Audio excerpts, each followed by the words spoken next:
Bible ఉన్నవారు మీరందరూ కూడా ఈ బుక్ తీయండి. యాకోబు పత్రిక నూతన నిబంధనలో ఉంటుంది. అందరూ కూడా యాకోబు పత్రిక తీయండి. 3వ అధ్యాయము 13వ వచనం నుండి చివరి వరకు మనము చదువుకుని ప్రార్థన చేసుకుని లేఖనాలను ధ్యానించుకుందాం. నేను చదువుతున్నాను. మీలో జ్ఞాన వివేకములు గలవాడు ఎవడు? వాడు జ్ఞానముతో కూడిన సాత్వికము గలవాడై తన యోగ్య ప్రవర్తన వలన తన క్రియలను కనపరచవలెను. అయితే మీ హృదయములలో సహింపనలనివి కాని మత్సరమును వివాదమును ఉంచుకుని వారైతే అతిశయపడవద్దు. సత్యమునకు విరోధముగా అబద్ధమాడవద్దు. ఈ జ్ఞానము పైనుండి దిగవచ్చినది కాక భూ సంబంధమైనదియు ప్రకృతి సంబంధమైనదియు దయ్యముల జ్ఞానముల వంటిది అయి ఉన్నది. ఏలైనగా మత్సరమును వివాదమును ఎక్కడ ఉండునో అక్కడ అల్లరియు ప్రతి నీచ కార్యమును ఉండును. అయితే పైనుండి వచ్చే జ్ఞానము మొట్టమొదట పవిత్రమైనది, తరువాత సమాధానకరమైనది, మృదువైనది, సులభముగా లోబడినది, కనికరముతోనూ మంచి ఫలముతోనూ నిండికొనినది, పక్షపాతమైనను వేషధారణైనను లేనిది అయి ఉన్నది. నీతి ఫలము సమాధానం చేయవారికి సమాధానమందు విత్తబడును. ప్రార్థన చేసుకుందాం. దయగలిగిన మా తండ్రి, మీకు వందనాలు. ఈ దినం మీ సన్నిధి మాకు ఇచ్చినందుకే స్తుతిస్తూ ఉన్నాం. ప్రభా, యాకోబు పత్రిక 3వ అధ్యాయం 13 నుండి 18 వచనాలు మేము ధ్యానిస్తూ ఉన్నాం. మాతో మాట్లాడి మమ్మల్ని బలపరచండి. యేసు నామములో ప్రార్థించి వేడుకుంటున్నాం తండ్రి, ఆమేన్. ప్రియులారా, ఇక్కడ మనము యాకోబు పత్రిక 3వ అధ్యాయము 13 నుండి 17 వచనాల వరకు చూసినప్పుడు మనకి 3 విషయాలు మనకి ఇక్కడ కనిపిస్తూ ఉన్నాయి. సో ఈరోజు ఇక ఈ వర్తమానం పూర్తిగా కంప్లీట్ చేయకపోయినా కనీసం దీంట్లో కనిపిస్తున్నటువంటి విషయాలు సగాన్ని మనం ధ్యానించుకుందాం. ఇక్కడ నేను దీనికి పెట్టిన టైటిల్ ఏంటంటే లోక జ్ఞానము, దెయ్యాల జ్ఞానము, దైవ జ్ఞానం. అయితే 4 రకాల జ్ఞానాలను గురించి కూడా నేను వివరించడానికి ఇష్టపడతా ఉన్నాను. ఒకటి లోక జ్ఞానము, దాంట్లోనే ప్రకృతి సంబంధమైన జ్ఞానము. రెండవది దయ్యాల జ్ఞానము. మూడవది దైవిక జ్ఞానము, దేవుని జ్ఞానం. ప్రియులారా, చాలా జాగ్రత్తగా వినండి. అందుకనే ఈ టెక్స్ట్ మళ్ళొకసారి నేను చదువుతున్నాను. బైబిల్ని ఓపెన్ చేసి యాకోబు పత్రిక 3వ అధ్యాయము 13 నుండి 18 వరకు మరలా జాగ్రత్తగా వినండి. చదువుతున్నాను. మీలో జ్ఞాన వివేకములు గలవాడు ఎవడు? వాడు జ్ఞానముతో కూడిన సాత్వికము గలవాడై తన యోగ్య ప్రవర్తన వలన తన క్రియలను కనపరచవలెను. అయితే మీ హృదయములలో సహింపనలనవి కాని మత్సరమును వివాదమును ఉంచుకొనిన వారైతే అతిశయపడవద్దు. సత్యమునకు విరోధముగా అబద్ధమాడవద్దు. ఈ జ్ఞానము పైనుండి దిగవచ్చినది కాక భూ సంబంధమైనదియు ప్రకృతి సంబంధమైనదియు దయ్యముల జ్ఞానము వంటిదై ఉన్నది. ఎలయనగా మత్సరమును వివాదమును ఎక్కడ ఉండునో అక్కడ అల్లరియు ప్రతి నీచ కార్యమును ఉండును. 17వ వచనం. అయితే పైనుండి వచ్చే జ్ఞానము మొట్టమొదట పవిత్రమైనది, తరువాత సమాధానకరమైనది, మృదువైనది, సులభముగా లోబడినది, కనికరముతోనూ మంచి ఫలములతోనూ నిండుకొనినది, పక్షపాతమైనను వేషధారణైనను లేనిది అయి ఉన్నది. నీతి ఫలము సమాధానం చేయవారికి సమాధానమందు విత్తబడును. ఎవరన్నా ఒకసారి మాట్లాడండి. ప్రియులారా, చాలా ఉన్నతమైన విషయాలు మనకి ఇక్కడ దేవుడు తెలియజేస్తా ఉన్నాడు. చాలా జాగ్రత్తగా ఆలోచించేద్దాం. ఇక్కడ విచిత్రమైన విషయం ఏంటంటే, ఒక విషయాన్ని మీకు ముందు చెప్పాలనుకుంటున్నాను. దైవిక జ్ఞానం ఎలా ఉంటుందంటే, తేనెటీగను మనం జ్ఞాపం చేసుకోవచ్చు. తేనెటీగ ఏం చేస్తుందంటే అది భూమి మీద ఎక్కడ వాలదు. అది భూమి మీద ఎక్కడ వాలదు. అది ఈ భూమి అంతట్లో ఉన్నటువంటి ప్రతి పుష్పము మీద, పువ్వు మీద అది వాలుతూ ఉంటుంది. అది తేనెని సేకరించడానికి భూమిని ఒక రౌండ్ తిరిగి వస్తుందంట. అంటే అంత ప్రయాణం చేస్తుందంట. అది ఎంత ప్రయాణం చేస్తుంది చూడండి. ప్రతి పువ్వు మీద వాలి పువ్వులో ఉన్నటువంటి తేనెను అది తీసుకుని వచ్చి దీంట్లో పెడతా ఉంటుందంట. ప్రియులారా, ఇది ఎలా ఉంటుందంటే తేనెటీగ తీసుకొచ్చిన ఉన్నతమైనటువంటి ఆ మకరందము తేనెలాగా ఉంటుంది. అదే ఏగ ఉంటుంది. ఏందండి అది? ఏగ. అది ఎక్కడెక్కడ వాళ్తుంది? అది అన్ని చోట్ల వాలేస్తుంది. అది అందుకనే మన ఇళ్లలోకి ఈగలు రాకుండా చాలా జాగ్రత్త పడతాం. మన తిను పదార్థాల మీద ఈగలు వాలకుండా ప్లాన్ చేసుకుంటాం. ఎందుకంటే ఈగల ద్వారా ఎన్నో రోగాలు వ్యాప్తి చెందుతాయి. ఇది ఎగిరే జీవే, అది ఎగిరే జీవే. అది దాని పేరు తేనెటీగ, దీని పేరు ఏగ. ప్రియులారా, వినండి. తేనెటీగేమో అన్ని పువ్వుల మీద వాలి శ్రేష్టమైనటువంటి తేనెను తీసుకొచ్చి దాచిపెడుతుంది. ప్రకృతిలో తీసుకొచ్చిన తేనె ద్వారా ఎన్నో వైద్యములు, ఎన్నో రోగములకు చికిత్స దొరుకుతూ ఉంది. తేనె ద్వారా ఎంతో జీవనము జరుగుతూ ఉంది. అదే ఏగ రోగాలు తీసుకొస్తూ ఉంది. దేవుని జ్ఞానము దీవెనకరంగా ఉంటుంది. దెయ్యముల జ్ఞానము నష్టాన్ని కలిగిస్తుంది. ప్రియులారా, ఇంకొక ఆలోచన కూడా చేద్దాం. మంచి విత్తనం ఉందనుకోండి.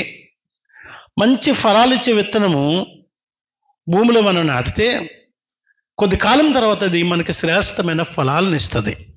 అదే ముళ్ళ తుప్పలు ఉంటే అది కూడా భూమిలోనే పెరుగుతుంది, కానీ మనకి నష్టాన్ని, గాయాన్ని తీసుకొస్తుంది. దేవుని జ్ఞానము దీవెనకరంగాను అనేకులకు ఆశీర్వాదకరంగాను మేలుకరంగా ఉంటుంది. దయ్యాల జ్ఞానము అది నష్టాన్ని తీసుకొస్తుంది. ప్రియులారా, ఇక్కడ మనం చూసినట్టయితే నిజమైన జ్ఞానము కలిగిన వాడు ఎవడు అనే ప్రశ్నని మనము 13వ వచనంలో చూస్తున్నాం. ఏమంటున్నారండి ఆయన? ఈ మీలో జ్ఞాన వివేకములు గలవాడు ఎవడు? తెలివైనవాడు ఎవడు? జ్ఞానము కలిగిన వాడెవడు అంటే ఇక్కడ మాట్లాడుతూ ఉన్నాడు. మీలో జ్ఞాన వివేకములు కలిగిన వాడు అతడు తన మంచితనంతో కూడిన శ్రేష్టమైన ఫలాలను మనకు అందిస్తాడు. మత్తయి సువార్త 7వ అధ్యాయము 16వ వచనం నుండి మనం చూసినప్పుడు యేసుక్రీస్తు మనకి చాలా ఉన్నతమైన విషయాలను మనకి నేర్పారు. ప్రియులారా, ఉన్నతమైన విషయాలను మనకి ఆయన నేర్పాడు.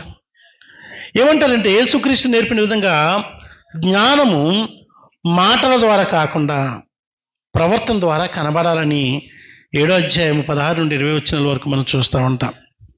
అదే మత్తయి సువార్త 11వ అధ్యాయము 29వ వచనంలో చూసినప్పుడు మనకు ఒక విషయం కనబడతా ఉంది.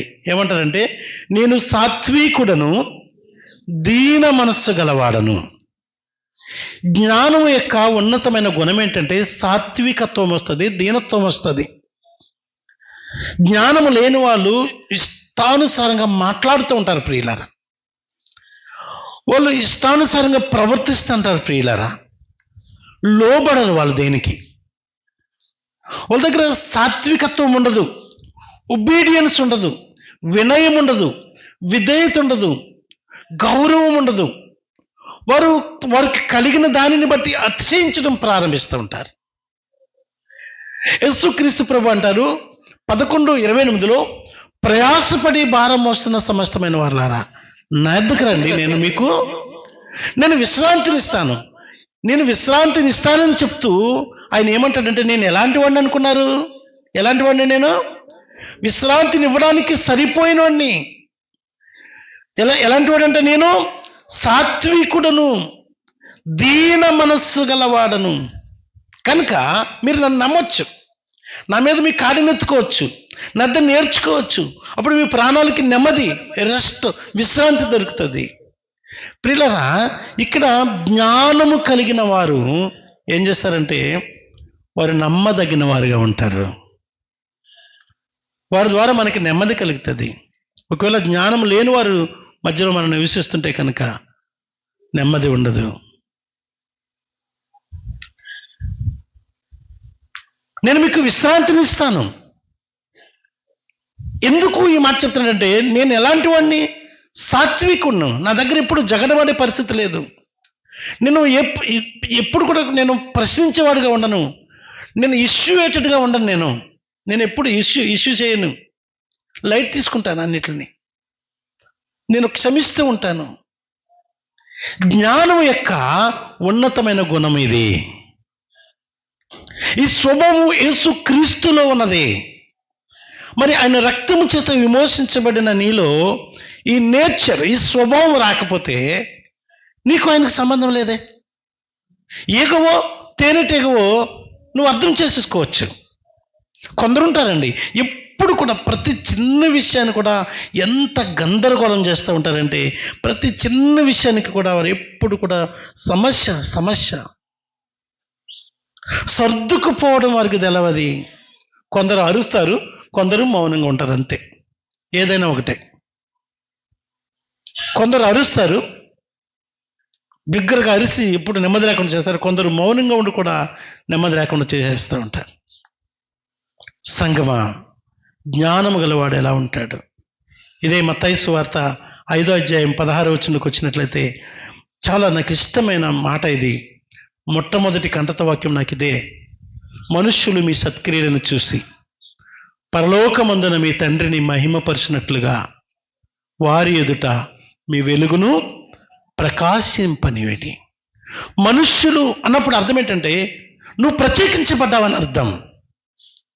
మిగతా వారు కంటే నువ్వు ప్రత్యేకమైన వ్యక్తివని అర్థం.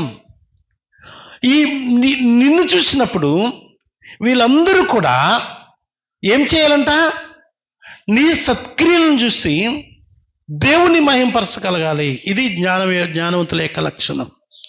దేవుడు కోరుకునే మనుషుల యొక్క గుణ లక్షణం. ప్రియులారా, సామెతల గ్రంథంలోనికి మనం రాగలిగినట్లయితే 9వ అధ్యాయము, సామెతల గ్రంథము 9వ అధ్యాయము 10వ వచనంలోనికి మనం వచ్చినట్లయితే ఇక్కడ ఒక మాట మనకు కనిపిస్తూ ఉంది: యెహోవా యందు భయభక్తులు కలిగి ఉండుటయే జ్ఞానమునకు మూలము, పరిశుద్ధ దేవుని గూర్చిన తెలివియే వివేచనకు ఆధారము. ఒకవేళ నీకు నీవు జ్ఞానము లేదు, లేదంటే దేవుని సాత్వికత్వము నీకు రావట్లేదు అంటే నువ్వు చేయవలసింది ఏంటంటే, దేవుని యందు భయభక్తులు కలిగి ఉండడానికి అప్పగించుకోవాలి. పరిశుద్ధ దేవుని గూర్చిన ఆ ఆలోచనలోనికి నువ్వు వచ్చేసేయాలి. భయభక్తులు కలిగి ఉండడానికి అప్పగించుకోవాలి. దేవునికి లోబడుట నేర్చుకోవాలి. అంటే ఇంకా అర్థమయ్యేటట్టు చెప్తున్నాను, వాక్యానికి ఉన్నట్టుగా లోబడాలి. దేవునికి మహిమ కలుగును గాక. వాక్యము అంటే మీకు ఇంకా బాగా అర్థం ఉండని చెప్తాను.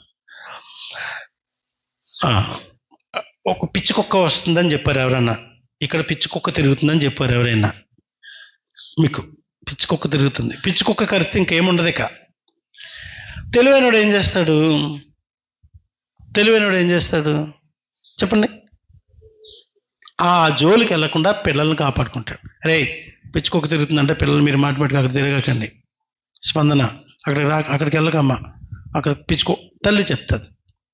నువ్వు కూడా ఏం చేయాలి? పిచ్చి కుక్క, నేను దానికంటే పిచ్చిదాన్ని, అది నన్ను పీకుతుందా, నేను కూడా పీకుతా అని వెళ్ళింది అనుకో. ఎవరు ఎక్స్ వెళ్ళారనుకో, ఎవరైనా ఏమవుతుంది? ఎవరు బాగా కరుస్తారు? పిచ్చి కుక్క బాగా కరుస్తుంది, నువ్వు బాగా కరుస్తావా? కుక్క అయితే ఒక లెక్క ప్రకారం కరుస్తుందేమో కానీ పిచ్చి కుక్క అయితే లెక్క లేదు దానికి ఎందుకంటే పిచ్చి ఉంది. సో ప్రియులారా, ఇక్కడ విషయం ఏంటంటే, జ్ఞానము కలిగి ఉండడము అంటే, భయభక్తులు కలిగి ఉండడం అంటే అర్థం ఏంటంటే, వాక్యము ఏమైతే చెప్పిందో దాని ప్రకారంగా జీవితాల్ని కట్టుకోవడం. అబ్బే, వాక్యం ఏమైనా ఉండని, నేను గట్ల కాదు అన్నవాడు ఎలాంటి వాడితో సంబంధం అంటే, ఆ పిచ్చుకుందా ఉండని, అది నన్ను కరుస్తుందా, నాకు కరవడం రాదా, నేను కూడా దాన్ని కరుస్తానని ఎదురు తిరిగినటువంటి మూర్ఖుడితో సమానం. ఎస్, జ్ఞానము కలిగిన వ్యక్తి అనడానికి ఉన్నతమైన లెక్క వాక్యమునకు విధేయత చూపించడం. వాక్యం ఏమైతే నీకు చెప్పిందో దీనికి ఏమి కలుపుకోవడానికి లేదు ప్రియులారా. దేవుని ధర్మశాస్త్రము, దేవుని మాటలు ఏమైతే మనకు చెప్పబడ్డాయో వాటికి యాజ్ ఇట్ ఈజ్గా లోబడి ఉండడమే జ్ఞానము. జ్ఞానం కలిగిన వాళ్ళు ఎవరున్నారు ఇక్కడ అంటే వాక్యం చెప్తుంది, దేవుని వాక్యానికి ఎవరైతే లోబడి ఉంటారో వారు ఖచ్చితంగా జ్ఞానవంతులు. 111వ కీర్తన 10వ వచనంలోనికి మనం రాగలిగినట్లయితే ఇక్కడ యెహోవా యందలి భయము జ్ఞానమునకు మూలము. అందరూ మీ బైబిల్ తీసి చూసుకోండి, వీలుంటే ఆ మాటల్ని మీ హృదయంలో రాసుకోండి. ఒకవేళ మీ పెన్ను తెచ్చుకుంటే, నోట్స్ తెచ్చుకుంటే రాసుకోండి ప్రియులారా. ఏంటంట జ్ఞానం అంటే ఏంటో చెప్పబడతా ఉంది. యెహోవా యందలి భయము జ్ఞానమునకు మూలం. అసలు మూలం ఏంటంటే దేవునికి భయపడడమే జ్ఞానానికి ఫస్ట్ సోర్స్, మూలం అదే. దేవుని జ్ఞానం ఎలా వస్తుంది? దేవుని ప్రభువా నీ జ్ఞానాన్ని నాకు ఇయ్యి ప్రభువా అని మోకాలుని గడగడ ఉనికిలాగా ప్రార్థన చేస్తే కాదు, అది ఒక భాగం కావచ్చు అంతే. అది అయితే విషయం ఏంటంటే దేవుని యందలి భయము, దేవునికి భయపడాలి. ఆయన శాసనములను అనుసరించి వారందరూ ఏంటి ఎవరంట? ఆయన శాసనములను, ఏదైతే శాసనం ఉంది, ఆర్డర్ ఉంది, రూల్ ఉంది, ఆజ్ఞ ఉంది, ఈ ఆజ్ఞలు ఎవరైతే అనుసరిస్తారో వీరందరూ వివేకము గలవారు. ఈ ఆజ్ఞలు అనుసరించిన వారు జ్ఞానము లేని వారు. ఈ యాకోబు పత్రిక ఏం చెప్తుందంటే జ్ఞానము కలిగిన వారు ఏం చేస్తారు, జ్ఞానము లేని వారు ఏం చేస్తారో చెప్తా ఉంది ఇక్కడ. జ్ఞానము కలిగిన వారు ఎలా ప్రవర్తిస్తారు? అసలు జ్ఞానం అంటే ఏంటి? వాక్యానుసారంగా జీవించడానికి వారిని వారు కట్టుబడి పెట్టుకున్న వాళ్ళు. వాక్యం ఎన్నిసార్లు నీకు బోధించబడతా ఉంది? ఎన్ని విషయాల ద్వారా నువ్వు హెచ్చరిక చేయబడతా ఉన్నావు? ప్రియులారా, క్రీస్తును అంగీకరించినది మొదలుకొని ఏ రోజు వరకు ఎన్నిసార్లు ఎన్ని విషయాలు నిన్ను హెచ్చరిక చేస్తూ ఉంది వాక్యం? లోబడుతున్నావా? అంటే అర్థం ఏంటి? నీది పరిశుద్ధ దేవుని గురించిన జ్ఞానమునికి లేదు, భూలోక సంబంధమైన జ్ఞానమునికి ఉంది. అంటే నీ వాళ్ళు అలాగే చెప్తారండి, వాళ్ళు అలాగే చెప్తారు, మనం ఇలాగే చేయాలి. ఒక ఆమె అంటది, ఏం లేదు కళ్ళు తాగొచ్చు, సార్ అలాగే చెప్తాడు. ఏం తాగొచ్చు సార్? వాళ్ళు అలాగే, వాళ్ళకి తెలియదు, వాళ్ళు అలాగే చెప్తారు. కళ్ళు అంటే ఏమనుకున్నారు తెలుసా? చెట్టు పాలు. ఏం పాలు? బర్రె పాలు, గొర్రె పాలు, మేక పాలు, చెట్టు పాలు. ఎంత బాగుందా ఆ పదం! చెట్టు పాలు అంట అవి. వాళ్ళు అలాగే చెప్తారు. తీసుకురావే నువ్వు పోయి ఒక సీసా.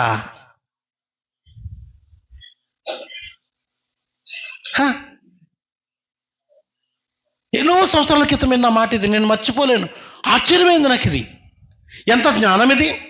దైవిక జ్ఞానానికి పూర్తిగా విరుద్ధమైన భూలోక సంబంధమైన జ్ఞానం. తను తాను ఆ మత్తుకు అప్పగించుకోవడానికి తను మోసం చేసుకుంటూ చెప్పబడినటువంటి విచిత్రమైనటువంటి దయ్యాల జ్ఞానము, ప్రకృతి సంబంధమైన జ్ఞానము, లోక జ్ఞానం కాదా ఇది?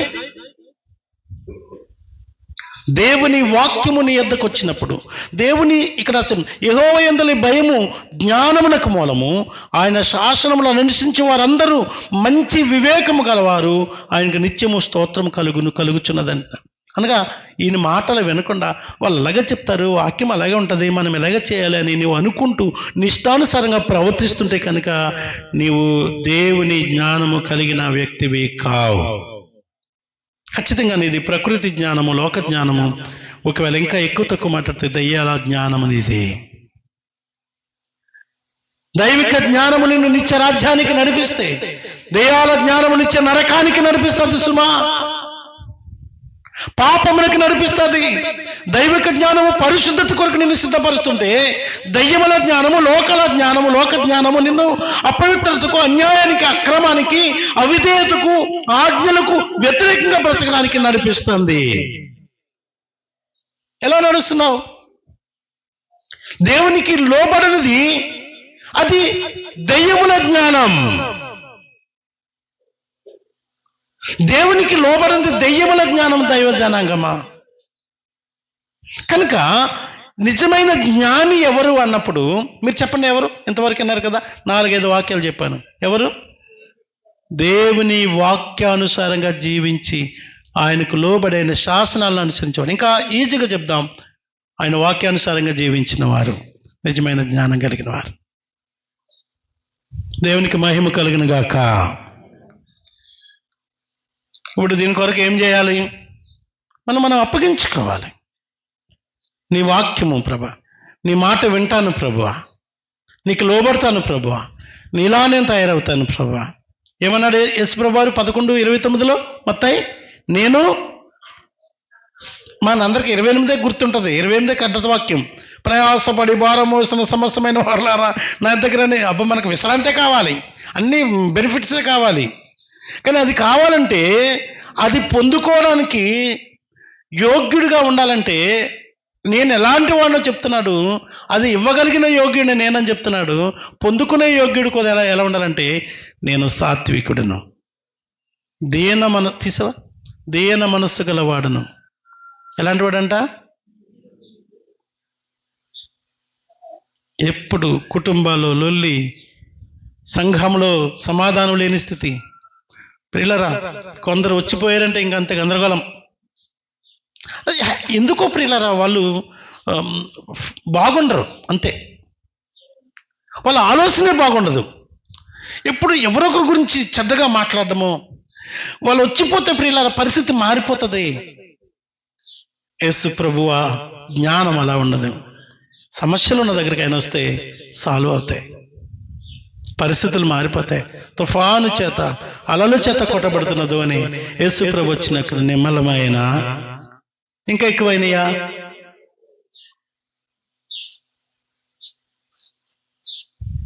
ఆయన సాత్వికత్వం కొరకు నువ్వు సిద్ధపడాలి. మనము 14, 15, 16 వచనాలు చూద్దాం. ఇక్కడ లోక జ్ఞానం యొక్క లక్షణాలు కనబడతాయి. నిజమైన జ్ఞానం ఎలా ఉంటుంది? నిజమైన జ్ఞానం కావాలంటే ఏం చేయాలో మొట్టమొదటి నేర్చుకుని. నిజమైన జ్ఞాని ఎవడు అంటే వాక్యమును అనుసరించి దాని ప్రకారంగా నడిచిన వారని. 14, 15, 16 వచనాలు చదువుతున్నాను, వినండి. అయితే మీ హృదయములలో సహింపనలనివి కాని మత్సరమును వివాదమును ఉంచుకుని వారైతే అతిశయపడవద్దు. సత్యమునకు విరోధముగా అబద్ధమాడవద్దు. ఈ జ్ఞానము పైనుండి దిగివచ్చినది గాక భూ సంబంధమైనదియు ప్రకృతి సంబంధమైనదియు దయ్యముల జ్ఞానము వంటిదినై ఉన్నది. ఎలానగా మత్సరం అంటే అసూయ, వివాదము, ఎప్పుడు లొలి, ఎక్కడ ఉండును అక్కడ అల్లరియు ప్రతి నీచ కార్యమును ఉండును అంటాడు. ఇది లోక సంబంధమైన జ్ఞానం వల్ల వచ్చే రిజల్ట్స్ ఇవి. ప్రియుల అసూయ, జలసి, ఇది ఎలా ఉంటుందంటే ఇతరుల కంటే గొప్పవారమని అనుకునే దురాశ. ఇది ఇతరులు బాగుంటే వారవలేని భయంకరమైన స్థితి. వింటున్నారా? అసూయ ఉందా మీకు ఎవరికైనా? ఎవరైనా బాగుపడితే వారవలేకపోతున్నారా? మీరేమనుకోనంటే ఒక మాట చెప్తాను, చెప్పండి, నాకు మాట ఇవ్వాలి. ఏమనుకోని చెప్పండి సార్ అనండి. మీరు అనుకున్నారు కాబట్టి నేను చెప్తాను, మీరు అన్నారు కాబట్టి. ఇల్లు కట్టాక మా ఇంటికి రావడం మానేశారు కొందరు. మా ఇంటికి రావడం మానేశారు అంతే, మాట్లాడటం మానేశారు అంతే. ఇదేంటిది? విశ్వాసులు ఏంది విశ్వాసులు మేము ఇల్లు కట్టుకున్నాక మా ఇంటికి రావడం మానేశారు. ఎంత దారుణం ఇది! ఏంది అసూయ? ఎవరిది దోసుకొచ్చాం? ఎవరిని అన్యాయం చేస్తాం? ఎవరిని మోసం చేస్తాం? ఏ ఒక్కరైనా సాక్ష్యం ఇవ్వగలరా? ఎవరిదైనా డబ్బు తీసుకుని మేము ఇవ్వడం మానేసామా, ఎగ్గొట్టామా? ఒకవేళ మిత్తికి ఒకరు తీసుకోలేదు, తీసుకుంటే ఒకవేళ పైసతో సహా కట్టమే. నీ ప్రాబ్లం ఏంటి? నీ సమస్య ఏంటి? అసూయ నీకుంది. ఇంటికి రాలేదు బాబు, షాక్ అంతే. నాకు భలే ఆశ్చర్యమైంది. ఎందుకు కట్టుకున్నాం మేము? మా ఉన్నది ఇద్దరు బయట పోయారు, వాళ్ళు ఎన్నడూ రారిక. ఇద్దరు మేమే. దైవజనులు రావాలి, అనేకులు వచ్చి ఇక్కడ ట్రైనింగ్ కావాలి, దేవుని వాక్యం నేర్చుకుని ఇక్కడ నుండి వెళ్ళాలి, సేవకులు రావాలి, ఆదరణ పొందాలి, నెమ్మది అరే మాతో పాటు వచ్చి వాళ్ళు మా ఇంట్లో ఉండలేక మందిరంలో పడుకుంటున్నారని మేము మా డబ్బంతా ఖర్చు పెట్టి దాన్ని చేసి ఈరోజు ఏం లేని వాళ్ళగా మిగిలితే నీకేం ప్రాబ్లం?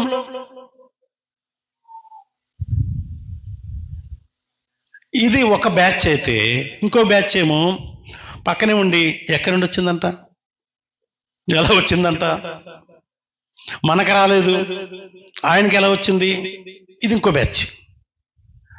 విచిత్రం, జలసి. ఇది లోక జ్ఞానం యొక్క ముఖ్య లక్షణం. లోకస్తుల యొక్క వారి జ్ఞానం ఎలా ఉంటుందంటే అసూయతో నింపబడి ఉంటుంది. రెండోది స్వార్థం.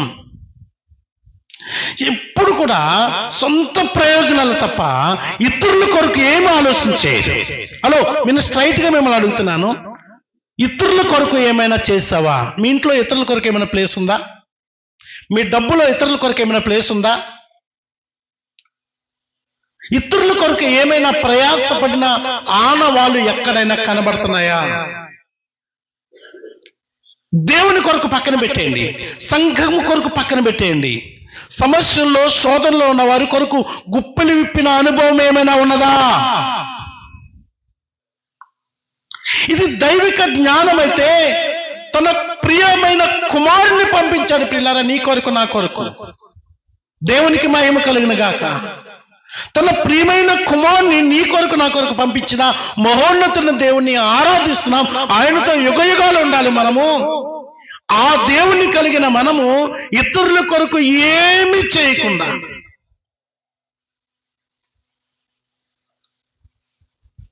ఎన్ని సమస్యల్లో ఉన్నా, సమస్యలతో ఎదుటోళ్ళు చనిపోతున్నా కూడా, బాధపడుతున్నా కూడా, ఎంత దుర్మార్గం, స్వార్థం ఇది.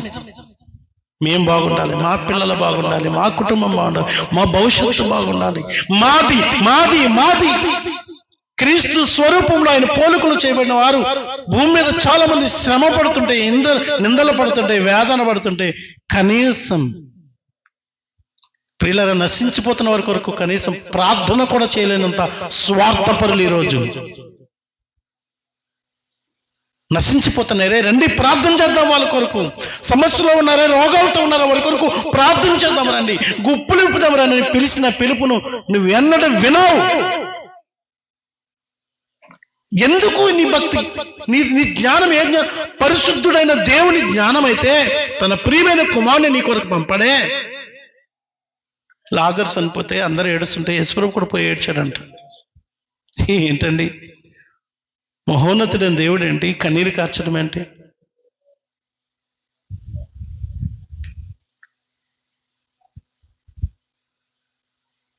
ఎవరిని గుచ్చి పట్టించుకో.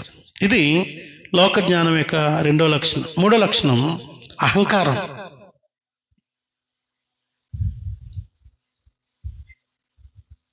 ఏమని చెప్పాలి దీని కొరకు? మీకు ఏమనంటే ఎట్లా ఉంటదంటే, అరే బాబురా తగ్గేదేలే, ఏంది మాటకు మాట, వాడు ఒక్కడంటే నేను పదనాలంతే. ఎంత ఇది లోక జ్ఞానం ఇది. ఇంకోటి ప్రియులారా, నాలుగోది అబద్ధాలు, మోసం.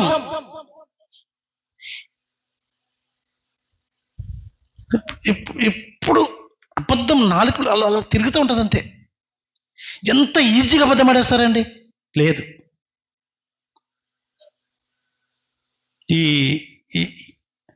ఏం మాట్లాడుకుందాం?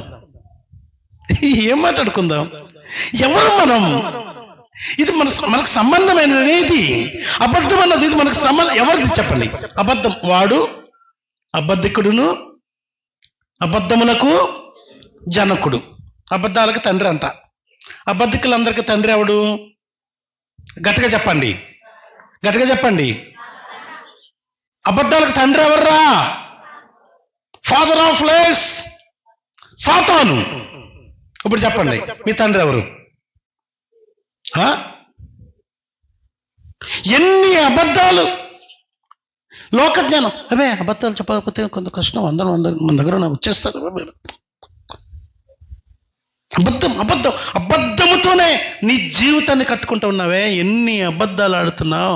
ఈ రోజు చస్తే అబద్ధికులు పరలోక రాజ్యంలో ఉండదు. తీయండి, ప్రకటన 21 తీయండి, తీయండి తీయండి తీయండి 21వ అధ్యాయం ప్రకటనలో ఒక మాట ఉంటుంది ప్రియుల. నాకు అసలు అర్థం కావట్లేదు, ఎందుకు అబద్ధం ఆడుతున్నారు మీరు? మీరు ఎవరు అసలని? మీరు ఏమై ఉన్నారు? మీరు సిలువ వేయబడలేదు ఇంకా, మీరు క్రీస్తుతో కూడా లేపబడలేదా ఇంకా? మీరు 21వ అధ్యాయంలో ఎక్కడ దొరికిందా మీకు? అబద్ధికులను అమ్మా 8వ వచనమంట చదువుతాను. పిరికివారును అవిశ్వాసులను అసహ్యులను నరహంతకులను వ్యభిచారులను మాంత్రికులను విగ్రహారాధికులను అబద్ధికులందరూ అగ్ని గంధకములతో మండు గుండములో పాలు పొందురు. ఇది 2వ కథం. ఒకడు సర్వలోకమును సంపాదించుకుని వాడు ప్రాణం పోగొట్టుకుంటే వాడికి ఏమి ప్రయోజనం? అబద్ధాలాడి సంపాదించి నరకానికి పోతున్న ప్రియమైన విశ్వాసి, విశ్వాసం అనాలరా? అబద్ధాలాడు వాళ్ళు ఏమనాలి? ఎన్ని ఉద్దర బాబు. చాలా మంది మొక్కలు చూడబోదేయట్లేదు నాకు ఇప్పుడు, ఎందుకో నాకు తెలుసు కదా. ఊకినే అబద్ధాలా? రక్షింపబడిన మొదట్లో నేను తీసుకున్న ఫస్ట్ డెసిషన్ అబద్ధాల మీద దండయాత్ర. ఒక ఆయన అంటాడు, నువ్వు అలా ఉండకూడదు, అబద్ధాలు చెప్పకపోయినా కానీ నిజం చెప్పొద్దు అంటాడు. మరి ఇంకేంటో, కొన్నిసార్లు ఉన్నది ఉన్నట్టుగా చెప్తే కూడా పరిస్థితులు వేరేగా ఉంటాయి. అందుకని అబద్ధాలు ఏమీ చెప్పొద్దు కానీ నిజం చెప్పొద్దు. మరి దాన్ని ఏమంటారా? ఏదైనా ఒకటే కదా పలుకుపోవడానికి. ఏమవుతుంది? యథార్థంగా చెప్పుకుంటే, ఇదిగో నా జేబులో ఎంతే ఉంది. ఒక ఆయన అంటాడు, చూడన్నా నా జేబులో ఎంతే ఉందన్న, ఇంకేం లేవండి. ఎందుకే మాట్లాడతావు? జేబులో ఉన్నదాని గురించి కాదు, నీ దగ్గర ఉన్నదా లేదన్నది బ్యాంకుల గురించి చెప్పు అంటే మర్చిపోండి అంటాడు నన్ను. అంటే నా దగ్గర ఏమీ లేదు, ఇదిగో నా జేబులో ఉన్నది ఇదే అని ఒక కాయిన్ చూపించి తను యథార్థవంతుడిగా నిరూపించుకోవడానికి ప్రయత్నం చేసే అబద్ధికుడు లోకజ్ఞాని. బ్యాంకులో చాలా ఉంది. ఆయన నిజం చెప్పాడు కదా, జేబులో ఇంతే ఉన్నదని చెప్పండి, నిజమే కదా. లేదని తాను నిరూపించుకోవడానికి తన జేబులో ఉన్నదని తీసుకు చూపిస్తా ఉన్నాడే, అది నిజమా? ఎంత బాగుంది ఈ జ్ఞానం. బ్యాంకులో ఉన్నదేమో ఇది జేబులో లేదు కదా, నిజమే చెప్పాడు కదా. ఎంత దుర్మార్గం ఇది. సంఘమా, లోక జ్ఞానము చాలా భయంకరము. 3వ అధ్యాయము 15వ వచనంలోని యాకోబు 3:15లో మనం ఈ జ్ఞానము పైనుండి దిగి వచ్చినది, దేవునికి సంబంధమైనది కాదు. ఇది బిడ్డ వింటున్నావా? ఈ జ్ఞానము పైనుండి దిగి వచ్చినది కాదు. ఎక్కడిదంట మరి? ఇది భూ సంబంధమైనదియు ప్రకృతి సంబంధమైనదియు దయ్యముల జ్ఞానముల వంటి జ్ఞానముది. ఎంత భయంకరం ఇది! భూ సంబంధమైనది, ప్రకృతి సంబంధమైనది, దయ్యముల జ్ఞానం ఇది. ఈ దయ్యము ఎప్పుడు అబద్ధమే చెప్తుంది. ప్రకృతి సంబంధులు, భూలోక సంబంధులు అబద్ధమే చెప్పొచ్చు ఎక్కువ. దయ్యం అయితే ఖచ్చితంగా అబద్ధమే చెప్తుంది. ప్రకృతి సంబంధులు, భూలోక సంబంధులు కూడా ఎక్కువ అబద్ధం చెప్పొచ్చు. నీవెవరివి? నీకు దానికి ఏం పొత్తు? ఎందుకు మాట్లాడుతున్నావు? ఎందుకు ఈ మత్సరము? ఎందుకు ఈ అహంకారము? ఎందుకు స్వార్థము? ఎందుకు అసూయ? కొరింథీ మొదటి పత్రిక 2వ అధ్యాయంలోకి వచ్చినట్లయితే, కొరింథీ మొదటి పత్రిక 2వ అధ్యాయము ప్రియులారా 14వ వచనం చూద్దాం. ప్రకృతి సంబంధి అయిన మనుష్యుడు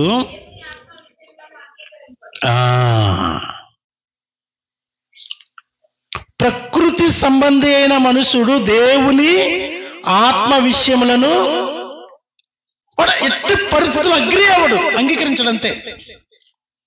వీడు ప్రకృతి సంబంధమైన వాడు, అతనికి అవి వెర్రితనంగా ఉంటాయి. ఎగ్జాంపుల్ చెప్తాను చూడు, మంచి ఎగ్జాంపుల్ చెప్తాను. ఇలాంటి ఎగ్జాంపుల్ చెప్పకూడదు కానీ చెప్తున్నాను, వినండి, మీకు బాగా తొందరగా అర్థమవడానికి చెప్తున్నాను. 10వ భాగము దేవుని సొత్తు, దేవునికి ఇవ్వండి అని అన్నారు అనుకోండి. ప్రకృతి సంబంధమైనటికి ఎలా కనిపిస్తుంది? వెర్రితనంగా.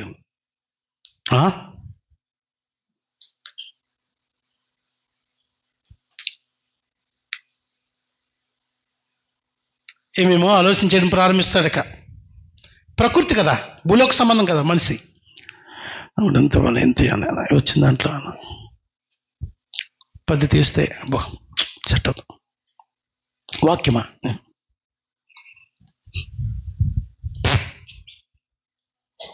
ఇంకో ఘోరమైన సంగతి చెప్తాను చూడండి. అసలు ఇవ్వనోడు ఎక్కువ మాట్లాడతాడు డబ్బులు. ఇది ఇది ఇంకో విషయం. ఇది ఎప్పుడు ఇవ్వనోడు ఎక్కువ డబ్బుల కొరకే మాట్లాడతాడు. ఏమిరా మీరు అందరూ 10 తీసుకెళ్ళి సార్కిస్తే 100 అవుతుంది, మీకేమో 90 ఉంటుంది. ఏంది? ఓరి ఏమి జ్ఞానంరా ఇది. ప్రకృతి సంబంధి అయిన మనుష్యుడు దేవుని ఆత్మ విషయములను ఏది ఆ ఎగ్జాంపుల్ చెప్పినందుకు ఏమనుకోవద్దు. ఏ విషయం కూడా దేవుని సంబంధమైన ఏ విషయాన్ని కూడా అంగీకరించడు. ఏ విషయం చెప్పినా కూడా అది వెర్రితనంగా కనబడుతుంది.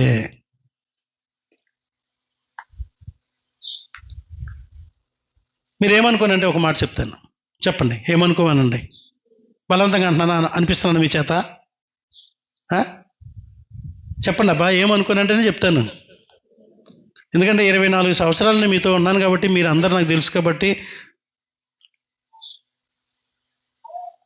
ఇంటి ముందు కొబ్బరి చెట్టు ఉండకూడదు. అలా కొబ్బరి చెట్టు నాటించిందే నేను. ఆ దినాల్లో కొబ్బరి చెట్లు రప్పించి నాటించింది నేను. పాపం మంచి కాయలు కాస్తా ఉన్నాయి. అప్పుడప్పుడు నేను కూడా ఆ కొబ్బరికాయలు కొనుక్కొని తాగినోడ్నే. ఎవడో చెప్పాడు, ప్రకృతి సంబంధి వచ్చి చెప్పాడు, కొబ్బరి చెట్టు ఇంటి ముందు ఉండకూడదు. నరికడే. పాస్టర్ గారి దగ్గరికి వచ్చి, అయ్యగారు కొబ్బరి చెట్టు ఇంటి ముందు ఉండొచ్చా ఉండకూడదా అని అడగాలి. నువ్వు దైవిక సంబంధమైన మనిషివి. కొబ్బరి చెట్టు ఇంటి ముందు ఉంటే ఏం ప్రాబ్లం? నాకు తెలియదు. ఇంకో పెద్ద అయ్యగారికి ఫోన్ చేసి, అయ్యగారు మరి ఇంటి ముందు కొబ్బరి చెట్టు ఉంటే ఏమైనా నష్టం అంటే, నేను కూడా కనుక్కుంటా, నాకు తెలియకపోతే కనుక్కుంటానని, నేను నేర్చుకుంటాను కాబట్టి కనుక్కొని చెప్పేవాడిని. ఎవడో వచ్చి ప్రకృతి సంబంధి వచ్చి దెయ్యపు ఆత్మ చేత, ఆ వాస్తు చేత, ఇంకో దాని చేత అతడు మాట్లాడి, ఇదిగో ఇంటి ముందు కొబ్బరి చెట్టు ఉంటే నీకు అంటేది అంటదు, ముట్టేది ముట్టదు, అన్ని నాశనం అంటే దాన్ని కొట్టి ముక్కలు చేసి పడేసిన ప్రకృతి సంబంధం ఎంతమంది ఇక్కడ లేరు చెప్పండి? మీరు బాధపడుతున్నారని అన్నారు కాబట్టి నేను చెప్తున్నాను. ఇంకా బాధపడకూడదు. మీరు ఇక బాధపడితే మీరు మంచోళ్ళు కాదు. కొట్టించలేదా కొబ్బరి చెట్లు? కొబ్బరి చెట్టు మంచిది కదా. రండి మా కోనసీమ రండి, మా ఆంధ్రాకి రండి. ఇంటి ముందు, ఇంటి చుట్టూ కొబ్బరి చెట్లు ఎక్కడ చూసినా. ఎరా తరుణ్, ఎట్లా ఉంది? తోటలో ఉన్నామా ఊర్లో ఉన్నామా తెలవలేదు. మనం కొబ్బరి చెట్టుతో జీవనం కొనసాగించేస్తాను. కొబ్బరి పీస్ అమ్ముకుండే ఒకడు, పొట్టు అమ్ముకుండేవాడు ఒకడు, ఆకులు అమ్ముకుండేవాడు ఒకడు, తీగలు అమ్ముకుండేవాడు, ఏం పేరు పొరకలు అమ్ముకుండేవాడు ఒకడు, డొక్కలు అమ్ముకుండేవాడు ఒకడు, కాయలు అమ్ముకుండేవాడు ఒకడు. అరే కొబ్బరి చెట్టు మీద 100,000 వేల లక్షల మంది బతికేస్తుంటే కొబ్బరి చెట్టు మంచిది కాదు. నీళ్ళు తాగేవాడు ఒకడు, టెంకాయ తినేవాడు ఒకడు, దాని ద్వారా చట్నీలు చేసుకునేవాడు ఒకడు, నూనె. రే వాటే అదో పెద్ద పరిశ్రమ. నీకేమైంది? నువ్వెవరివి? ఎవరి దగ్గర ఆలోచన చేయాలి? నేను ఊరల గురించి నేను మాట్లాడలేదు సుమి. వాళ్ళతో నాకు సంబంధం లేదు బాబు. నేను వాళ్ళ గురించి మాట్లాడి నేను అంత రిస్క్ తెచ్చుకుని అంత పెద్ద మనసు నాకు ఏం లేదు, అంత పెద్ద విషయాలు నాకు అవసరం లేదు. మీ గురించి మాట్లాడుతున్నాను సుమి. నేను 44వ వచనం,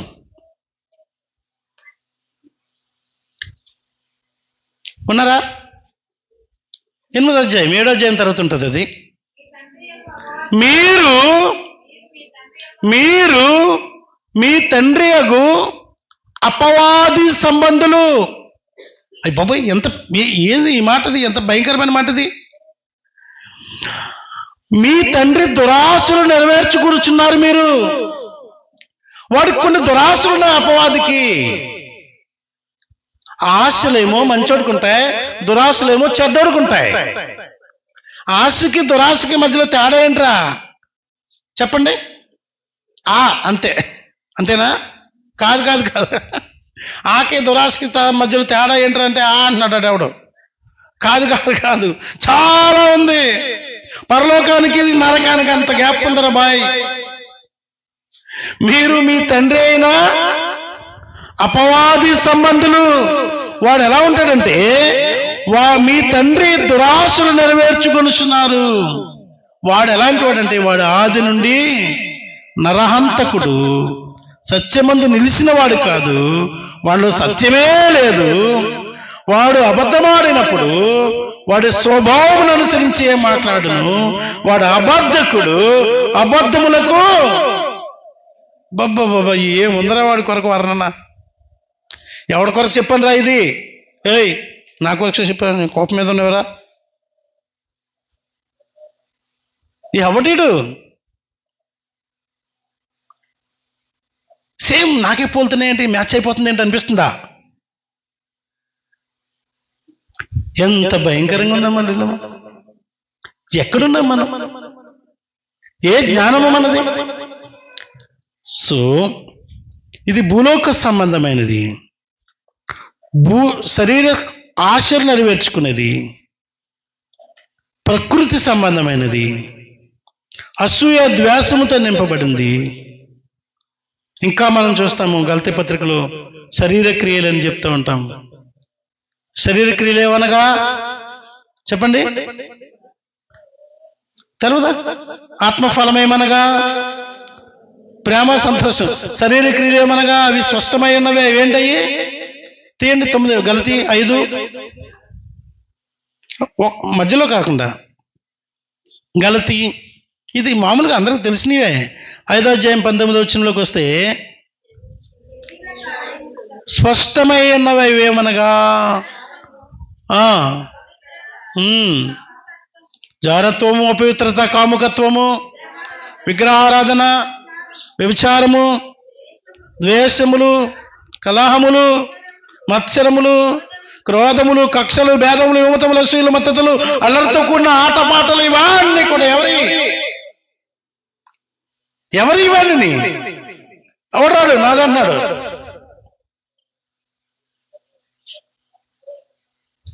ఎస్, ఎంత ఘోరం అండి ఇది.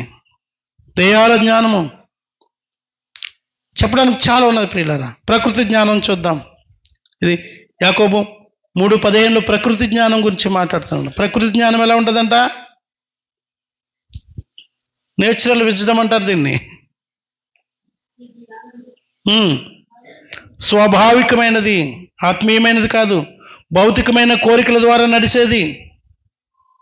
ఈ జ్ఞానం ఆత్మ సంబంధమైనది కాదు, దేవుని ఆత్మకు లోబడదు, మానవ సహజ భావోద్వేగాల ఆధారంగా నడిచేది. ఇది భౌతిక కోరికలకు మించిపోయి ఉంటుంది. ఇది భౌతిక కోరికలు మించిపోయి ఉంటుందంట.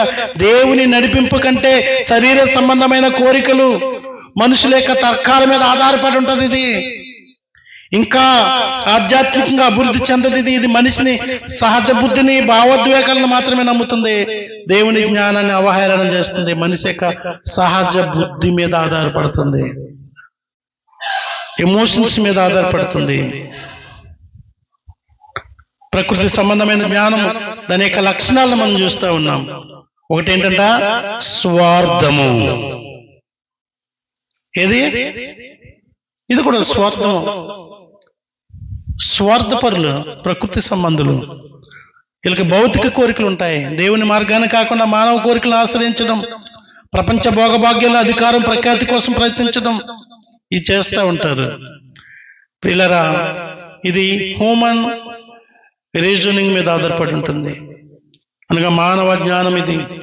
దేవుని పరిజ్ఞానం లెక్క చేయకుండా తాను సమర్థుడని భావించుకుంటూ దేవుని మాటల కంటే తన అనుభవాన్ని లేదా తన తర్కాన్ని ప్రాధాన్యత ఇస్తూ ఉంటారు. నాలుగోది అసూయ, కలహం ఉంటుంది. ఇతరుల విజయం చూసి వారు లేరు. ఇందాక చెప్పినవన్నీ మన దీంట్లో కూడా కలుసుకున్నాయి. ఇలా ప్రకృతి సంబంధమైన జ్ఞానం ఎక్కడికి నడిపిస్తుంది అంటే ఇది 16వ వచనంలో మనము నీచ కార్యముల యొద్దకు నడిపిస్తుందని చూస్తున్నాం. జీవితం అస్తవ్యస్తం అయిపోవడానికి నిన్ను నడిపిస్తుంది. ఇది మంచిది కాదండి. ఫైనల్గా అంత అవసరం లేదురా అంటారు కదా, అంత అవసరం లేదబ్బా, మంచిది కదబ్బా ఇది. దీనివల్ల ఆధ్యాత్మికంగా నష్టపోతాం, దేవుని మార్గంకు దూరం అయిపోతాం. ఇందాక మనం చదువుకున్నాం 137వ కీర్తన ధ్యానించుకున్నాం. ప్రియులారా, దేవునికి దూరం అయిపోవడం కంటే జీవితంలో ఒక మనిషికున్న నష్టం ఇంకేమీ లేదు. ప్రియులారా, దేవుని మార్గాలకు దూరం చేసేస్తుంది. ఇది మనుషుల యొక్క సంబంధాల మధ్యలో చిచ్చు పెట్టేస్తూ ఉంటుంది. మనం ఏం చేయాలి? యాకోబు పత్రిక 1వ అధ్యాయం 5వ వచనంలోకి వచ్చినట్లయితే ఇక్కడ అంటాడు, మీలో ఎవరికైనా జ్ఞానము కొదువుగా ఉన్నాయడలా ప్రభువా, రే బాబు, రే ప్రభువా, నాకు జ్ఞానమే ప్రభువా. ఏ జ్ఞానము? మీ జ్ఞానం మాకు ప్రభువా. పరిశుద్ధంగాను, యథార్థముగాను, అసూయ, మోసము, అన్యాయం, అహంకారము లేని, గర్వము లేని, అబద్ధములతో కూడినటువంటి నీ జ్ఞానం నాకు ఈ ప్రభువా అని మనం దేవుణ్ణి అడగాలి. ప్రియులారా, రోమపత్రికలోకి మనం వచ్చినట్లయితే 8వ అధ్యాయం 6వ వచనంలో మనం ఒక మాట చూద్దాము. రోమపత్రికను చాలా జాగ్రత్తగా చూడాలి. ప్రియులారా, ఆత్మానుసారమైన మనస్సు జీవమును సమాధానమై ఉన్నది. అంతకుముందు 5వ వచనంలో శరీరానుసారులు శరీర విషయమందు అతిశయపడతారు, ఆత్మానుసారులు ఆత్మ విషయములందు మనసు ఉంచుతారు. ఆత్మానుసారమైన మనసు జీవము సమాధానం, శరీరానుసారమైన మనసు దేవునికి విరోధమైనది. శరీరం ప్రకారంగా నువ్వు ఆలోచన చేసుకున్నావా, నువ్వు ఖచ్చితంగా దేవునికి. అమ్మా ఏంటి అలా చూస్తుందో, చాలా ప్రశ్నగా చూస్తుంది, ఏం చెప్తున్నాడు సారీ, వాళ్ళంతగా చిత్రంగా ఉంది, అది అంటాడు, ఇది అంటాడు, ఇది అంటాడు, శరీరం అంటాడు, ఆత్మ అంటున్నాడు, జ్ఞానం అంటున్నాడు అని. అర్థమవుతుందరా? దేవునికి స్తోత్రం. మీకు అర్థం కావాలని 2 వారాల నుండి ఈ వాక్యం పెట్టుకుని ప్రార్థన చేసుకుని మేము ముందుకు తీసుకొచ్చిన. శరీరానుసారమైన మనస్సు దేవునికి విరోధమైనది, అది దేవుని ధర్మశాస్త్రమునకు లోబడద్దు. దేవుని ధర్మశాస్త్రానికి లోబడదు. ప్రియులారా, ఎన్నో మారులు నీవు దేవుని ధర్మశాస్త్రానికి లోబడకుండా నీవు శరీరానుసారంగా, లోకానుసారంగా ఆలోచన చేసిన సందర్భాలు లేవా? నువ్వెవరివి? శరీరానుసారమని నిన్ను నువ్వు గుర్తుపట్టలేకపోతున్నావా? వాక్యానికి ఎప్పుడైతే, ధర్మశాస్త్రానికి ఎప్పుడైతే విరోధంగా బ్రతుకుతున్నావో ఖచ్చితంగా నీకు తెలుసు నువ్వు శరీరానుసారివి, లోకానుసారివి. నీ జ్ఞానం దెయ్యముల జ్ఞానం. భయం అవట్లేదా? భయం అవట్లేదా? అయ్యో ఏంటిది, నా జ్ఞానము లోకానుసారమైన, శరీరానుసారమైన దయ్యాల జ్ఞానమా? దైవిక జ్ఞానం కొద్ది మాత్రం కూడా నాలో లేదా? అయ్యో ప్రభువా, నీ జ్ఞానము నాకు అని నువ్వు ఎలుగెత్తి ఏడవగలవు. దేవుని జ్ఞానం లేదండి. ఎన్నిసార్లు చెప్పినా నీ మనసు మారదు, నీ జీవితం మారదు, నీ ప్రవర్తన మారదు, నీ క్రియలు మారవు, నీ ఆలోచన మారదు. ఏమన్నా మారారా? ఏమన్నా మార్పు చెందావయ్యా? ఒకడంటాడు, మార్పు గురించి మాట్లాడతావా, సిగరెట్లు కాల్చడం మానేరా అని ఒకడు ఇంకొకటి చెప్తున్నాడంట. వాడు సిగరెట్లు కాల్చడం వల్ల రోగమై మంచం మీద పడితే వీడు వెళ్ళి వాడికి చెప్తున్నాడంట. వాడు అన్నాడంట, అవరే నాకేమైనా ఇష్టమేంట్రా, మొదలెట్టాను కానీ నేను మానలేకపోతున్నాను రా, తెలియకుండా నేను సిగరెట్లు కాలుస్తూ ఉన్నాను, నేను చచ్చిపోతానేమో భయం అవుతుందిరా, ఏమరా. ఏహే, సిగరెట్లు కాల్చడం మానేయడం చాలా ఈజీరా, నేను చాలాసార్లు మానేశాను రా అన్నాడంట. ఏంటి, చాలాసార్లు మానేస్తారా? మీకు అర్థమైందా ఈ మాట? ఒక్కసారే మానేది. వీడు మానేస్తాడంట, మళ్ళీ మొదలెడతాడంట, మళ్ళీ మానేస్తాడంట, మళ్ళీ మొదలెడతాడంట, చాలా సార్లు మానేస్తాడంట. ఓరు ఓరు ఓరు ఓరి ఈడెళ్ళి వాడికి చెప్తున్నాడు తెలివి, నో, నువ్వు చాలా సార్లు కాదు, ఒక్కసారి తీర్మానం చేసుకుని దేవునికి లోబడాలి. దేవునికి మహిమ కలుగును గాక. ప్రకృతి సంబంధమైన జ్ఞానం అనేది భౌతిక కోరికలు, భావోద్వేగాలు, స్వార్థము ఆధారంగా నడుస్తాయి. స్వార్థం ప్రకృతి సంబంధమైన జ్ఞానం ఇది. భౌతికపరమైన కోరికల మీద ఆధారపడి నడుస్తుంది ఇది. నీవు ఎమోషన్స్ మీద ఆధారపడి నడుస్తుంది. దేవుని జ్ఞానానికి వ్యతిరేకంగా నువ్వు బతికేస్తున్నావు అన్న సంగతి వీటిని బట్టి నువ్వు అర్థం చేసేసుకోవాలి. కలహము, అసూయ, అస్తవ్యవస్థ జీవితము. ఇంకో విషయం తెలుసండి, కుటుంబంలో కూడా హ్యాపీగా ఉండరండి ఎవరన్నా. ఈ ఈ ఈ జ్ఞానం కలిగిన వారు కుటుంబంలో కూడా హ్యాపీగా ఉండరు. హ్యాపీగా ఉన్నారా? హ్యాపీగా ఉన్నారా? కోడిని కోసారు, కోడిని కోసి అంత బాగా మంచి వాసన, చుట్టుపక్కల ఇంటి వాళ్ళు కూడా బాగా స్మెల్ వస్తుంది. తినే ముందు ఫైటింగ్. కోడిని కోయడం వరకు ఓకే, తుకడాలు తీయడం వరకు ఓకే, కాల్చడం ఎంత ఎంజాయిటీయో. నా అంతకుముందు కోడిని పట్టుకునే ప్రాసెస్ వాట్ ప్రాసెస్. పల్లెటూరులో మనకు తెలుసు, మన ఊరిలో కోడిని పట్టుకొని రా అంటే ఇంకా ఉరుకుతూ ఉంటారు. ఒరే అటెల్రా, ఇటెల్రా, ఇటెల్రా, వీళ్ళు కోడి వండుకుంటారని ఊరందరికి తెలవాలా. పట్టారు, దొరికింది. తుకడ తీయడమే పెద్ద పంచాయతీ. ఓ కాల్చాలా, కట్ చేయాలా, ఓ తర్వాత అమ్మ నూరుతూ ఉంటుంది, ఇంకదో ఆనందం. ఉడుకుతా ఉన్నప్పుడు ఊరంతా స్మెల్, ఊరంతా కాదు కానీ కొంత ముద్ద మింగేట ఆయనకు ఎక్కడో వస్తుంది లొల్లి. ఒక్కరు తినేది లేదు. ఎవడో ఒకడు తయారవుతాడు, అక్కడ తాగొస్తాడో ఏమొస్తాడో ఎక్కడో అవుతుంది. కొట్టుకొని కొట్టుకొని కొట్టుకొని కొట్టుకొని ఆ సట్టిలోనే అడిగేసి తొక్కితే అంత సల్లే. తెలవదా మీకు ఇట్లాంటి వాళ్ళు? ఏమైరా కోడి, ఏమైరా కోడి, ఎలా ఉందరా టేస్ట్? ఊరంతా స్మెల్ వచ్చింది కదరా, మీరు కోడి వండుకున్నట్టు ఊరంతా తెలిసింది కదా బాయ్. ఏమైందిరా అంటే, ఏమో పొద్దుగాలకి ఎవడ దారి నడిపోయేదే, కోడేమైరా కుక్కలు తినేసే. ఆ మాత్రం దానికి వండడం ఎందుకు? కోడిని పట్టుకుని కుక్కలకి ఇచ్చేస్తే తిను కదా, ఫ్రెష్గా రక్తం తాగుతూ. నెమ్మది లేని స్థితి ఇది. ఒకవేళ నీలో దేవునికి లోబడే స్వభావం లేకపోతే కనుక, ప్రకృతి సంబంధమైన, భూలోక సంబంధమైనటువంటి ఈ జ్ఞానమును అనుసరించి, దయ్యముల జ్ఞానమును అనుసరించి పోతుంటే కనుక నెమ్మది తీసుకురాదు సంగమా. కనుక ఈ శ్రేష్టమైన సమయంలో మనం పరిశీలన చేసుకుందాం, ఆలోచన చేసుకుందాం, దేవునికి లోబడడానికి నేర్చుకుందాం. ఇంకొక మాట దయ్యాల జ్ఞానం గురించి చెప్పి ముగిస్తాను. తర్వాత దేవుని జ్ఞానం గురించి దేవుని చిత్తమైతే వచ్చేవారు నేర్చుకుందాం. దయ్యాల జ్ఞానం ఎలా ఉంటుంది? 3:14 నుంచి చూస్తే, యాకోబు పత్రికని మనం ధ్యానిస్తూ ఉన్నాం. 3వ అధ్యాయం 14-15 వచనాల్లో మనం అదే చూస్తూ ఉంటాం. ప్రియులారా, ఇంకా జాగ్రత్తగా మనం ముందుకు వస్తే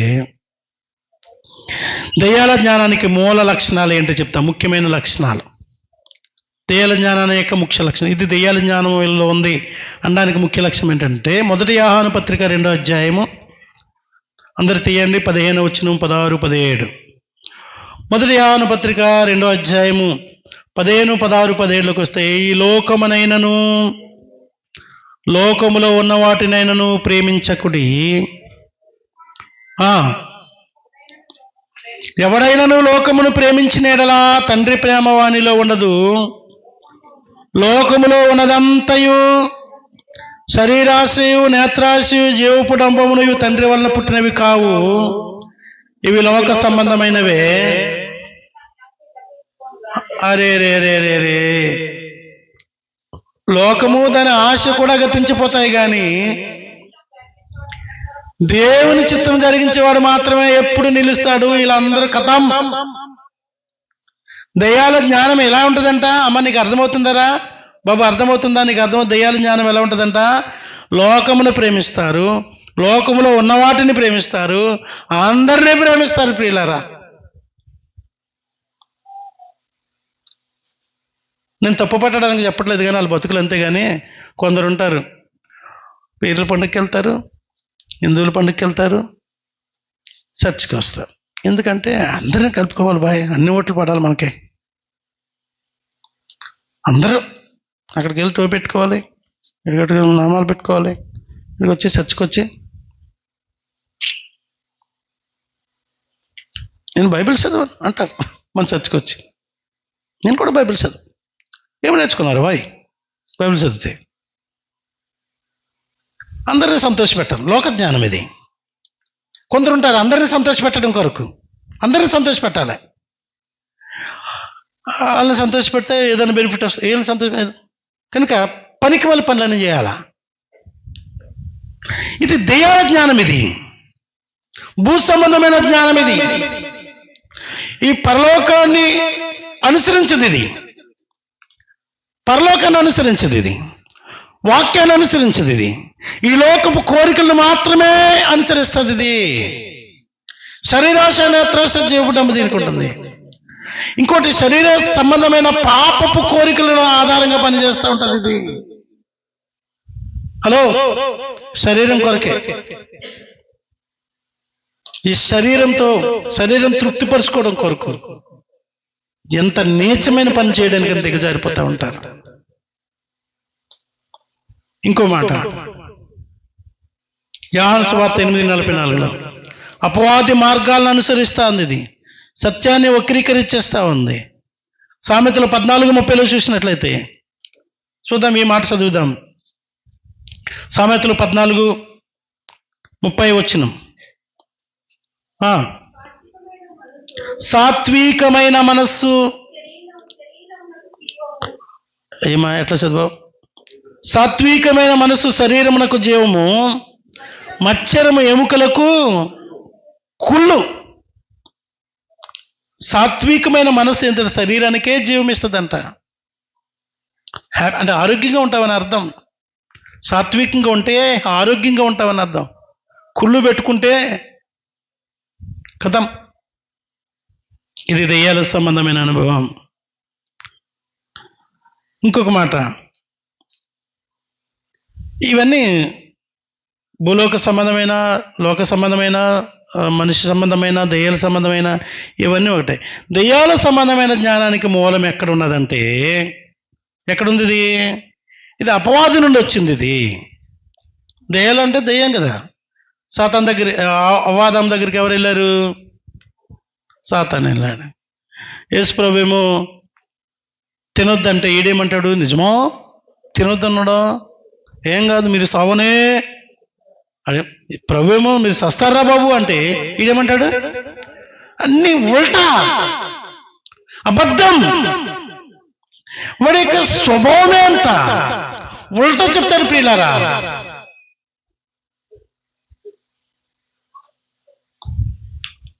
దెయ్యాల జ్ఞానానికి మూలము సాతానుడు. గుర్తించండి, అబద్ధాలకి, అన్యాయానికి, మోసానికి, వీటన్నిటికీ కారణము దాని వెనక, దాని బ్యాక్గ్రౌండ్ మ్యూజిక్ వాయించేది వాడే. దాని అంతటికి వాడే కారణం. గమనించండి, మిమ్మల్ని ఎవరు నడిపిస్తున్నారు చెప్పండి? సాతాను. ఎంత భయంకరం ఇది, ఎంత భయంకరం ఇది. ఇది ఎలా పనిచేస్తుంది? అబద్ధాన్ని సత్యంగా మార్చడానికి ట్రై చేస్తూ ఉంటుంది కదా. ఇది నిజమా అంటాడు. అసూయ ద్వారా కలహాలు సృష్టించడానికి పనిచేస్తూ ఉంటాడు. సొంత అన్ననే, తమ్ముడిని చంపేశాడు కయ్యని పోయి. అసూయ, స్వార్థంతో ప్రజలను మోసం చేసేస్తూ ఉంటారు. వాడొక్కడ స్వార్థం కొరకు మన రక్షకుడని క్రీస్తుని నమ్మేసుకున్నాడు యూదా ఇస్కరియోతు. ఎవడు ఏమైపోయినా పర్లేదు, నేనొక్కనే బాగుపడాలి. ఎంతమంది నన్ను తొక్కేద్దామంతే, యేసు ప్రభుని కూడా తొక్కేద్దాం. ఈరోజు సంఘాలను కూడా తొక్కేస్తున్నారు ప్రియులారా. ఆదివారం ఆరాధన అయిన వెంటనే చర్చిల్లో గొడవలంట కొన్ని చోట్ల. ప్రార్థనా స్థలాల్లో, ఆరాధనా స్థలాల్లో కూడా నెమ్మది లేకుండా చేస్తుంది. గర్వం, అహంకారం, ఇవన్నీ ఇట్లనే ఉంటాయి ప్రియుల. దాని ఫలితాలు ఇలా ఉంటాయి. దేవుని జ్ఞానానికి వెళ్ళే ముందు దైవ జ్ఞానము మరియు దెయ్యాల జ్ఞానాల మధ్య తేడా టూకి గట్టగట్టగా చెప్పి ముగిస్తాను. దేవుని జ్ఞానమేమో పవిత్రమైనది. మీరు చెప్పండి, దెయ్యాల జ్ఞానం ఆ కలిపితే అయిపోతుంది. చెప్పండి. ప్రకృతి వికృతి అని ఉండే కదా చిన్నప్పుడు, సందులు సమాసాలు. ప్రకృతి వికృతి అని చదువుకోలేదా? ఉన్నాయి, ఇప్పుడు ఉన్నాయా? తీసారా? మీరు చదవట్లేదని తీసేశారా ఏంటి? ప్రకృతి వికృతి. ప్రకృతి అంటే ప్రభు, వికృతి అంటే ఇది పరిశుద్ధ జ్ఞానము. దెయ్యాల జ్ఞానము, దేవుని జ్ఞానమేమో పవిత్రమైనదైతే దెయ్యాల జ్ఞానము చెప్పండి రా అపవిత్రమైనది. ఇది శాంతికరమైనదైతే ఇది కలహాలు సృష్టించేది. దీంట్లో నెమ్మది లేదు. మీ ఇంట్లో ఏముంది? ఇది సౌమ్యమైనది అయితే ఇది అహంకారంతో కూడింది. ఇది కనికరంతో కూడింది అయితే ఇది అసూయతో కూడింది. ఇది మంచి ఫలాలను ఇస్తే ఇదేమో ఇస్తుంది. ఇది కపటం లేనిదైతే ఇది ఇంకా ఏం లేదు. ఇంకా ఓకే, ముగిస్తున్నాను. దేవుని జ్ఞానం గురించి తర్వాత మాట్లాడుకుందాం. అసలు అవసరం లేదు కూడా దేవుని జ్ఞానం గురించి. ఇది అంతా వింటే ఆటోమేటిక్గా దేవుని జ్ఞానం ఏంటో మీకు అర్థమైపోయి ఉంటుంది. ప్రియులారా, ముగిస్తున్నాను. ముగించే ముందు నా ప్రశ్న, నువ్వే ప్లేస్లో ఉన్నావు? ఇదంతా వింటున్నప్పుడు నీకేమనిపించింది? ఈ మాటలు చదువుదాం. యాకోబు పత్రిక 3వ అధ్యాయంలో 14లో, అయితే మీ హృదయములలో సహింపనలనివి కానీ మత్సరమును వివాదమును ఉంచుకున్న వారైతే అతిశయపడొద్దు, సత్యమునకు విరోధముగా మాట్లాడవద్దు, అబద్ధమాడవద్దు. ఈ జ్ఞానం పైనుండి దిగి వచ్చినది కాక భూ సంబంధమైనది, ప్రకృతి సంబంధమైనది, దయ్యముల జ్ఞానం వంటి జ్ఞానము అయి ఉన్నది. ఎలానగా మత్సరం ఉంటుంది, వివాదము ఉంటుంది, అల్లరి ఉంటుంది, నీచ కార్యం ఉంటుంది. కనుక ఇవి ఎక్కడ కనబడుతున్నాయో మనం జాగ్రత్త పడిపోయి అలర్ట్ అయిపోయి యాకోబు 1వ అధ్యాయంలో 5వ వచనంలో, ప్రభువా నీ జ్ఞానం నాకు ప్రభువా, నెమ్మదిని కావాలని కోరుకుంటున్నావా? శ్రేష్టమైన ఆశీర్వాదం కావాలని కోరుకుంటున్నావా? దేవుని కృపను కావాలని కోరుకుంటున్నావా? దైవిక జ్ఞానం కావాలి. ఇదిగో నాకు అర్థమైపోయింది, నా జ్ఞానం ఏంటో అర్థమైపోయింది, నా బ్రతికేంటో అర్థమైపోయింది, నేనేంటో నాకు అర్థమైపోయాను ప్రభువా. నా నెమ్మది లేని స్థితికి కారణం ఏంటో అర్థమైపోయింది, నాకు అర్థమైపోయింది ప్రభువా. నాకు నీ జ్ఞానం కావాలి ప్రభువా, సహాయం చేయమని క్రీస్తు కృపాసన ఎదురుకు వచ్చి అడిగితే, నీ కొరకు నా కొరకు ప్రాణం పెట్టిన ప్రభు నిన్ను విడిచిపెట్టరు. అడుగుడి ఇవ్వుడి ఇస్తానని చెప్పిన దేవుడు మీలో ఎవరికైనా జ్ఞానం కొద్దిగుంటుంది ధారాళముగా అనుగ్రహిస్తానని వాగ్దానం చేసిన దేవుడు ఇస్తాడు. అప్పుడు నెమ్మది. దేవుడి మాటలు మన అనుకులో దీవించును గాక. ఆమేన్. ప్రార్థన చేసుకుందాం.